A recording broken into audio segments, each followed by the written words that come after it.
Bonjour à tous. Lors d'une précédente vidéo, quand j'avais présenté un wallet de crypto-monnaie nommé Trust Wallet, beaucoup de personnes m'ont fait part de leurs problèmes rencontrés vis-à-vis des transactions plus ou moins coûteuses que vous rencontrez dans le domaine des crypto-actifs. Et pour toutes les personnes qui voient cela comme un problème, j'ai pour vous la solution. Alors attention, ce n'est pas du tout un conseil en investissement, c'est juste ma manière de procéder, que je rends public simplement dans un but de débat, dans un but d'échange d'idées, afin que l'on trouve la meilleure solution possible. Quand vous interagissez avec un smart contract, quand vous faites des transactions, donc avec ces wallets dits décentralisés, vous payez des frais de transaction.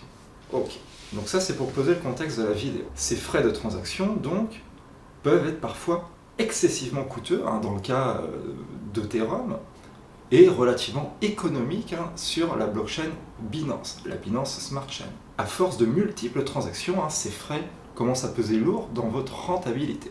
Admettons que aujourd'hui, vous envoyez des fonds, donc, je sais pas, vous allez envoyer multiples crypto-monnaies vers votre Trust Wallet. Demain, vous voulez interagir avec un smart contract, vous allez payer des frais. Si en amont de cette opération, avant même de payer vos frais en BNB, vos BNB étaient négociés. Pour l'explication qui va suivre, vous avez besoin de savoir calculer précisément le prix de revient unitaire de vos crypto-monnaies, car c'est là-dessus que ma solution repose. Nous sommes d'accord, vous allez donc payer des frais en BNB. Si vos BNB ont un PRU de 0, voire inférieur, un PRU négatif, c'est-à-dire que les BNB que vous détenez dans votre wallet ne vous ont rien coûté, ou presque, ou sont rentables, et bien simplement, vous allez pouvoir venir vous permettre de le dépenser en frais de transaction.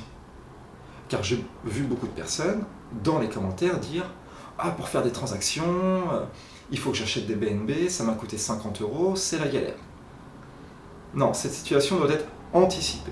Il faut, encore une fois, procéder à une négociation anticipée de l'actif, du crypto-actif qui va vous permettre de faire circuler vos autres crypto-actifs. C'est une manière de mieux vivre, entre guillemets, vos frais de transaction et de ne pas mettre en danger, pas du tout même, vos investissements. Si les actifs que vous avez préalablement négociés vous servent à effectuer des transactions, dans le but d'aller faire de la DeFi, dans le but de développer des smart contracts, etc., vous n'avez aucun stress. Je voulais juste répondre aux inquiétudes rencontrées par les personnes dans les commentaires.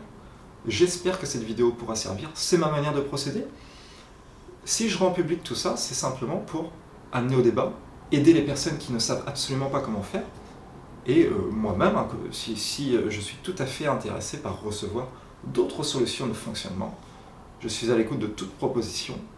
J'espère en tout cas que cette vidéo pourra vous servir. Si c'est le cas, je vous invite à la partager. Si vous avez apprécié, je vous invite à mettre un maximum de likes. Abonnez-vous pour voir la suite et je vous dis à la fois prochaine. Salut, salut.